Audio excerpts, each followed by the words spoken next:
Então, nessa ação penal 501.34.0559, continuidade do depoimento do senhor João Cerqueira de Santana Filho, ainda com a palavra o Ministério Público.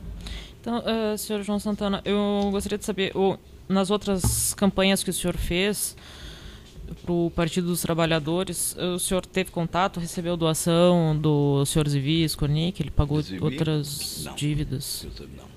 Essa foi a primeira vez que o senhor teve... É que a minha empresa teve, que o partido... Sim, o senhor como profissional que...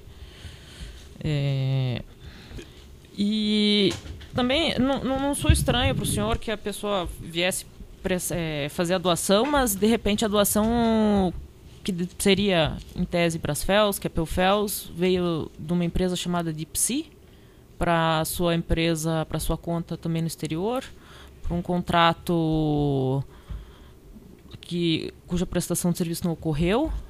Isso tudo não acendeu nenhum sinal de alerta no senhor? Isso aqui está errado, esse dinheiro pode ser sujo? Que é normal dentro de... Uma pessoa pagando 5 milhões de dólares? Não, para uma campanha, é uma prática dentro da cultura, que eu já repeti, que eu acho que eu não preciso repetir. Não é estranho, não é de se estranhar. Agora, o fato de foi empresa de psi, etc., o que for, grandes empresas têm empresas coligadas que podem pertencer. Você não vai nunca... E depois nem vi saber depois exatamente quem estava depositando, vi saber muito depois qual foi a empresa que depositou da conta. O que eu repito é o seguinte: a relação do partido com essa pessoa, e o partido tinha uma dívida de um trabalho lícito, trabalho profissional realizado, e que precisava pagar, inclusive se não pagasse, nós teríamos grave problema de liquidez e eu não assumiria fazer a campanha. E foi a forma encontrada que eles tiveram que encontrar. Agora, que gerava estranheza de dinheiros, de qual a origem, não, porque certo. O doador é um empresário que dispõe de seus fundos como queira realizar. Certo. E o senhor, a sua esposa, ou alguém ligado à empresa do senhor, foi diligenciar se essa empresa, que é PEUFELS, Brasfels, teria alguma razão para fazer essa doação dessa forma? Não, foi feito sobre ser uma empresa apta a doar. Isso que a gente fazia, se tinha vedação a doar.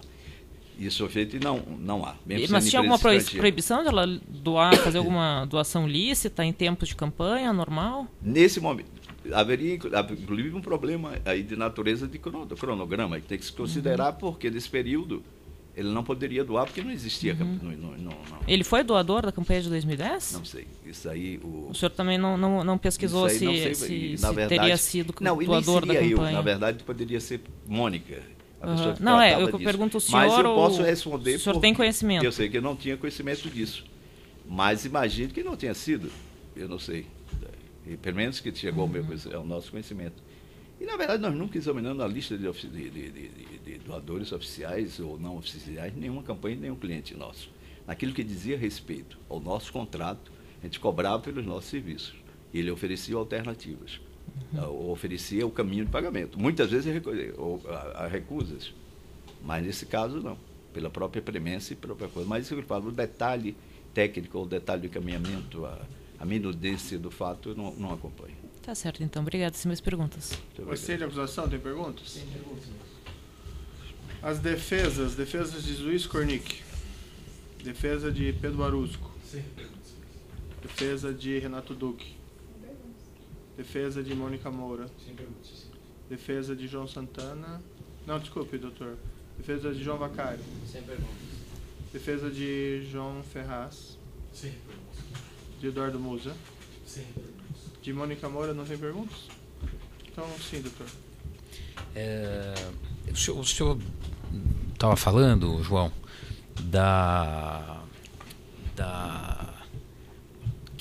quando foi perguntado do caso do mensalão, que o senhor não estranhou, até porque a situação, pelo que o senhor se lembra, era diferente, e aí o senhor acabou não concluindo.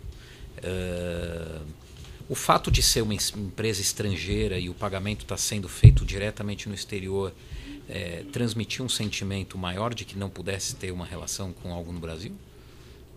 Primeiro, o fato de receber de uma empresa estrangeira no exterior era um fato comum, inclusive do ponto de vista legal, porque eu tenho empresas Eu tenho 4 empresas no exterior e que recebia pagamentos de campanhas, cabendo de consultoria política. Então, isso já dissolvia um pouco o tipo de... Não era uma novidade nesse sentido, no sentido de relacionar, receber no exterior por serviços prestados no exterior.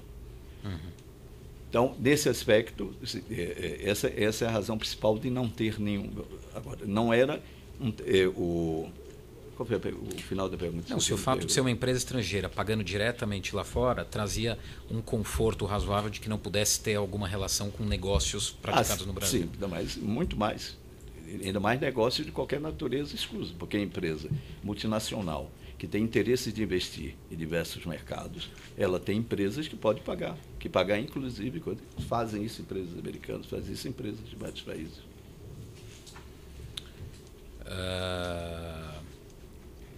E o senhor tinha conhecimento também de que esse contato da Mônica não foi feito com nenhum agente público, ele foi feito com o tesoureiro do partido?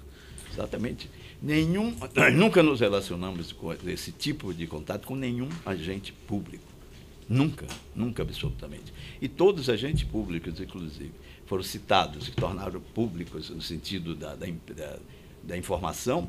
Nós não conhecia nenhum deles. Eu não conheci, nunca tive nenhum contato com nenhum diretor da Petrobras. Todos eu conheci a partir do noticiário e depois na carceragem, depois na CMP e aqui nessa sala, mas nunca tive contato com nenhum deles. Com ministros, nenhuma natureza, nenhum tipo de contato dessa natureza. Pois é, então eu vou aproveitar aqui, Excelência, tem um tópico da denúncia, inclusive não só nessa, como na outra também, e que coloca o senhor como quase que um mago, ou, para usar termos da denúncia, um consultor do partido e alguém que já trabalhava para perpetuar o PT no governo e, inclusive, sabedor das práticas ilícitas do partido. Eu acho isso uma coisa, perdoe, absurda. Eu queria saber, a minha pergunta concreta é qual era a relação? Eu tinha uma relação profissional, era uma relação profissional já de longo curso, porque isso durava 8, 10 anos, mas não era uma... Eu sempre, Excelência, me permite dizer isso, em relação ao PT, eu fui um prestador importante de serviço, mas sempre fui uma espécie de corpo estranho no partido. Por que corpo estranho? Porque eu tinha pouquíssimo relação eu tinha só praticamente com 3 ou 4, a cúpula dos candidatos, nunca escutar, era tido como rebelde, como autoritário, como autonomista, que não via as pessoas do partido, até teóricos. Eu sou uma pessoa que gosta, como o senhor, de estudar ciência política, e tem grandes teóricos do PT. Alguns eu conheci de livro, nunca conheci pessoalmente. O corpo dirigente antigo do partido, Zé Disseu, Genuíno, poucas vezes eu tive, que não posso dizer amigos. Pessoas de dentro do partido eram notoriamente, como eu diria, para ser ameno, me achavam antipático e me achavam um corpo estranho. Dentro do próprio governo é a mesma coisa. Então, nesse aspecto, para perpetuar, não. Eu queria fazer o que todo profissional da minha área quer, que o advogado quer ganhar, vencer a eleição. Eu tinha poder junto a essas pessoas, mas eu tinha poder por quê? Porque o meu poder era dirigido para reforçar o poder de meus candidatos. Isso eu sempre fiz de meus clientes, mas não para perpetuar um sistema. Agora, que durante que o PT tinha uma proposta que me parecia e me parece boa para o Brasil, naquilo que é a sua proposta social, proposta política, sim. Então, desse aspecto, mas não que existia um complô de perpetuação do poder que eu fosse um elemento chave. Eu acho, inclusive, que se agigantou muito para efeito de uma lenda sobre o grau de influências que eu tinha dentro com a presidência que eu tinha. Virei uma lenda para o bem e para o mal. Coisas boas que eu não fiz, dizendo que eu fiz, coisas ruins que eu não fiz, disseram que eu fiz, e coisas muitas que eu fiz eram reconhecidas como tal. Mas virou uma lenda, eu virei uma espécie de lenda nesse aspecto. E eles citam, então, e-mails do senhor com, por exemplo, o presidente do partido, o senhor Rui Falcão, solicitando préstimos em termos de comunicação, citam um e-mail do Mangabeira Unger, também lhe fazendo solicitações. Qual é a conotação desse? Esses próprios e-mails, eles são muito claros.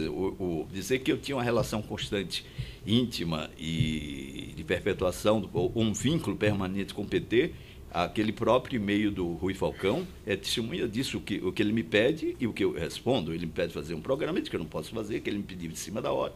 Se eu tivesse um compromisso ou uma submissão, um compromisso profissional constante com o partido, ele não diria nem tocar, eu não podia argumentar dessa forma. É o caso do Rui com o Mangabeira, é outra pessoa. O Mangabeira é um amigo pessoal meu e um grande pensador. Você é uma pessoa que eu admiro profundamente, como teórico e como prático de pensamento brasileiro, o Mangabeira. E o Mangabeira não é nem do PT, o Mangabeira era uma relação que ele tinha comigo, nós discutíamos muitos problemas brasileiros. Eu lamento, inclusive, que o Mangabeira tenha sido ouvido menos do que deveria, dos governos que participou. E, então, era uma troca de coisas que ele pedindo, inclusive, para poder ajudar num agendamento com o presidente. Isso é a coisa mais normal. Então, eu acho que o próprio juiz, eu li uma coisa que ele disse que não havia ilícitos, esse do Mangabeira ou em outros, porque não há ilícito nenhum desses. Sim. E tampouco demonstração de vínculo da maneira que foi interpretada pela denúncia. Essa conta Shell Bill, o senhor sabe se hoje ela se encontra declarada? Hoje é declarada.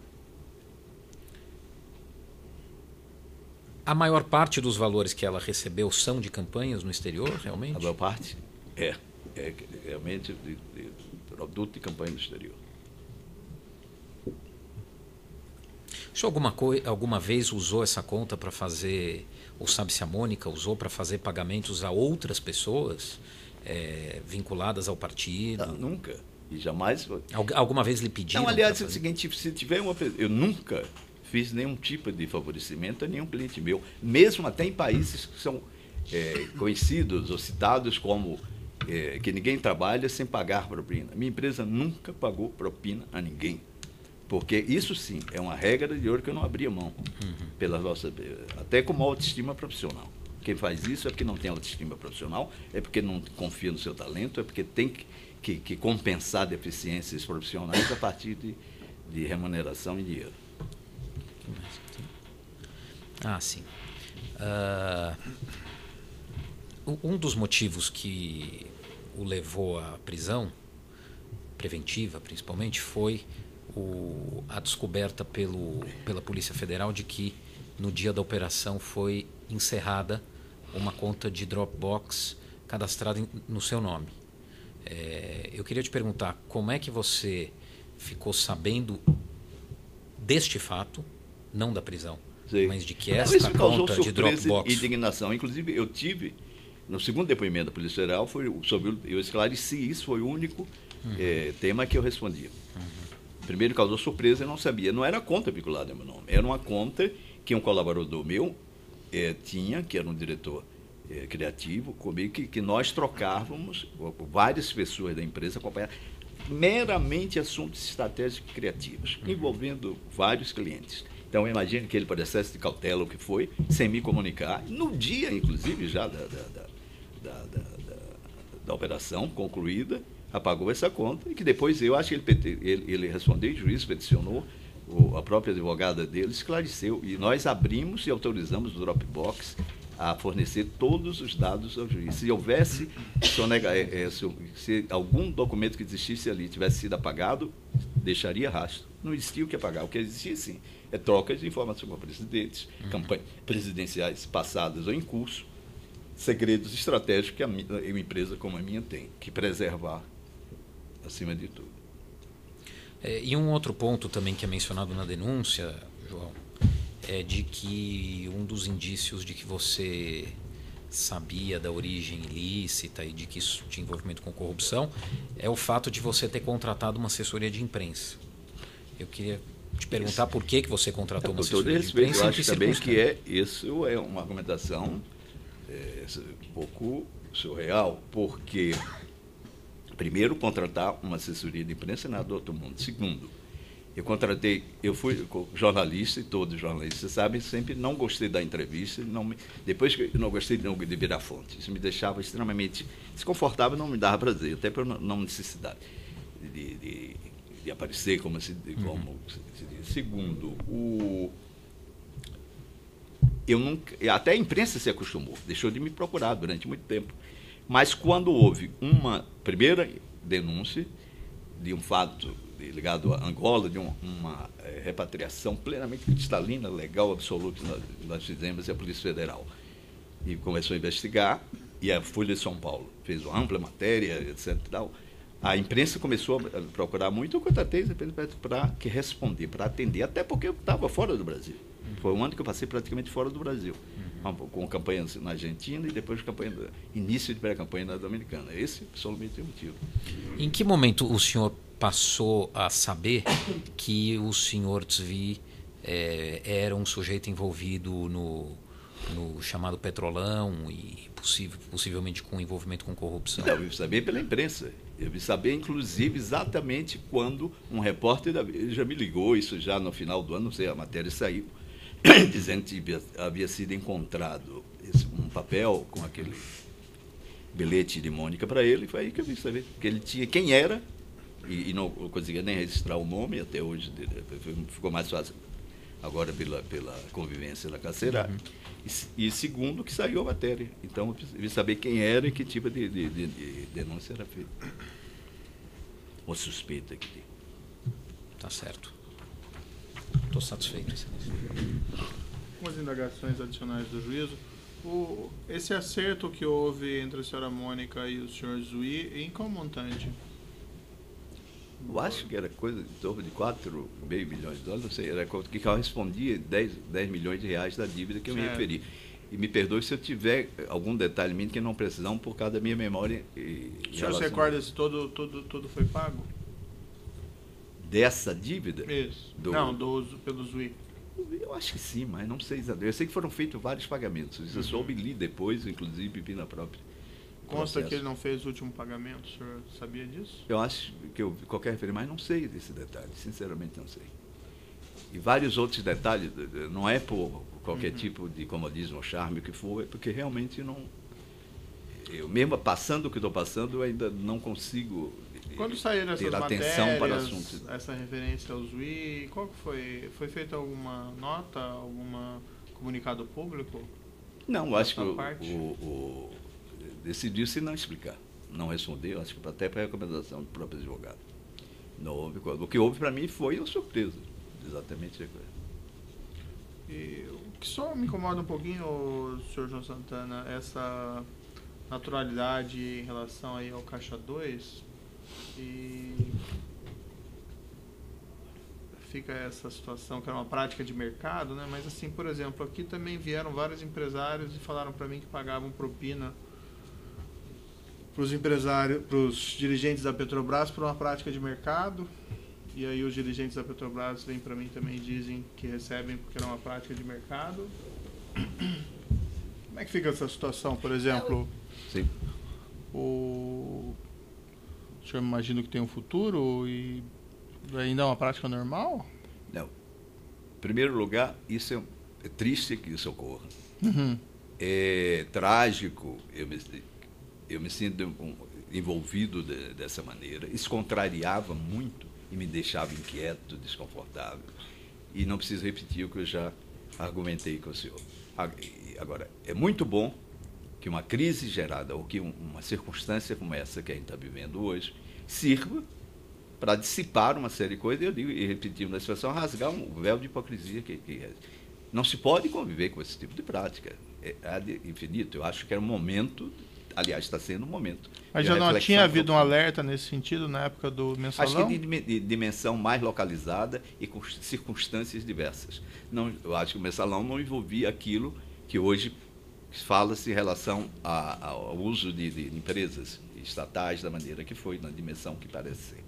Não, então, envolvia, mas né? que ali já era um momento de reflexão. Eu acho que alguns aproveitaram, tentaram. Eu acho que eu próprio tentei, na minha área, eu digo aqui, cheguei a criar crises internas e havia pessoas dentro do próprio partido preocupadas com isso, mas que as limitações financeiras, a disputa política, é uma guerra, a ânsia de vencer e a necessidade de vencer, leva, às vezes, a esse tipo de comportamento. Agora, que isso é confortável, que isso é saudável, que se justifica, isso não.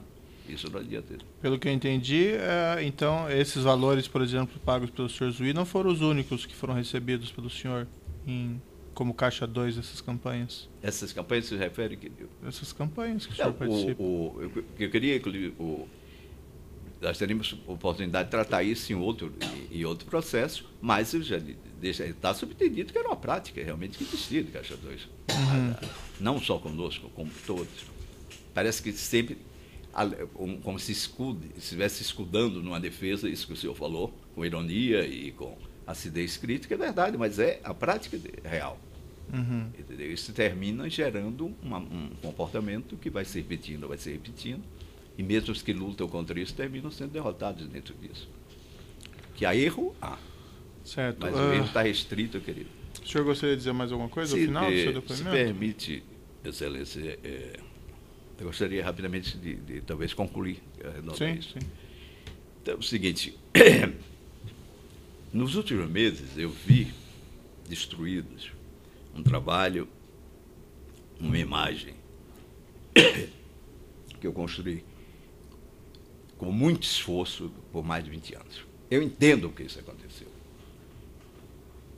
Primeiro, porque eu assumi uma profissão fascinante, mas cheia de riscos e incompreensões. Segundo, porque eu me tornei uma pessoa de destaque nessa atividade nacional e internacionalmente. Terceiro, porque nos últimos anos, como já foi aqui relatado, meu trabalho esteve vinculado a um grupo político que hoje está sob severo questionamento. O que eu não entendo, Excelência, e não me conformo, é que eu e minha mulher estejamos sendo acusados injustamente de corrupção, de organização criminosa, de lavagem de dinheiro.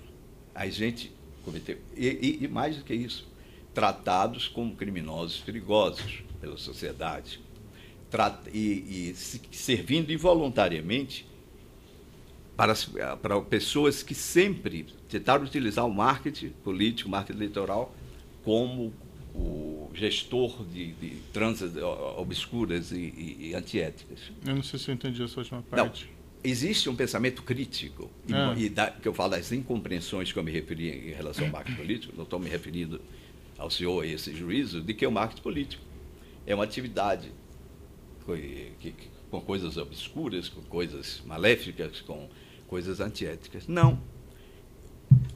O marketing eleitoral, o marketing político, não cria corrupção, não corrompe, não cobra propina. O marketing político não é a causa de irregularidades eleitorais. Elas são geradas por esse sistema eleitoral distorcido e adulterado. Hoje, eu com parcimônia, permita ser sincero e dizer, eu acho que eu posso dizer que 98% das campanhas no Brasil, 98% utilizam Caixa 2. Que milhões, centenas de milhares, isso campanhas pequenas, campanhas grandes, médias, campanhas grandes. Se o senhor não acha, como publicitário da área, que o senhor aceitando receber dinheiro dessa forma, o senhor não contribui para isso? Sim, e permita-me continuar. Isso envolve pequenas, médias e grandes, isso envolve milhares, centenas de milhares, eu diria até milhões de pessoas, de todas as camadas sociais e de dezenas de profissões, que são ou foram remunerados por Caixa 2. Porque se tivesse o mesmo rigor que está tendo comigo em relação a essas pessoas, seria uma fila que saía atrás de mim aqui, ininterruptamente, ia bater em Brasília e Manaus. Podia ser fotografada de satélites, porque são milhares e milhões de pessoas que passam por isso. Agora, com isso, eu estou defendendo o Caixa 2? Não. Eu estou querendo me isentar de qualquer erro, e absoluto. Nós erramos e temos que, mas nós não somos corruptos nem lavadores de dinheiro. Está mais do que claro de que os crimes apurados no Lava Jato não estão circunscritos ao Caixa 2. Mas, no nosso caso, nada foi apurado e não será que não esteja circunscrito ao Caixa 2. Que isso é legal? Repito, não. Mas que tem as vinculações conscientes com o que eu citei antes, tão pouco. Mas o senhor diz assim, vamos dizer, senhor João Santana, o senhor disse que não sabia da origem do dinheiro e esse é um álibi importante que vai ser avaliado pelo juízo. Mas, por exemplo, veio aqui o senhor juiz Kornick, pelo menos ele declarou, a gente vai avaliar isso também, que esse dinheiro era de propina mesmo. Sim, mas o senhor eu não viu o depoimento dele, posso até dar... incorrendo num erro estratégico. Acho que ele não disse que eu soubesse, ou que Não, Mônica soubesse, ou que em algum momento. Ele não mencionou Então, isso, isso mas me- o isso senhor me vê que alivia. isso não é só caixa 2, né? O problema não é só um caixa 2. Sim, mas aonde chega o nosso conhecimento, isso é caixa 2. Isso é caixa 2. Eu não tinha conhecimento. Então, mesmo com o conceito de caixa 2, nós somos hoje os únicos presos por caixa 2. Nós viramos símbolo. Eu sei que não. Eu sei que a justiça não pode transformar nós em símbolo e bode expiatório, porque não pode julgar lendas, não pode julgar personagens, mas pessoas. Sim. Então, mas mesmo assim, nós já estamos sofrendo um peso enorme. E nossa reputação é destruída nacional e internacionalmente, porque mais até do que tanto no Brasil como fora do Brasil, eu sofri nossos bens congelados, etc., uma série de problemas. E tudo isso, repito, erramos sim, mas e tampouco, permita dizer com muita clareza para o senhor, e eu não estou aqui querendo piedade ou clemência, eu quero proporcionalidade dentro disso. Eu quero que o senhor, que esse juízo consiga resolver essa contradição, essa de peso, esse desbalancear. Certo, senhor João, a gente vai examinar esse caso Eu com espero, cuidado e porque- vai levar em consideração. Se o senhor suas me permite, razões. eu acho que é questão apenas de justiça. Sim, não, eu já entendi os seus argumentos aí. Então, podemos interromper.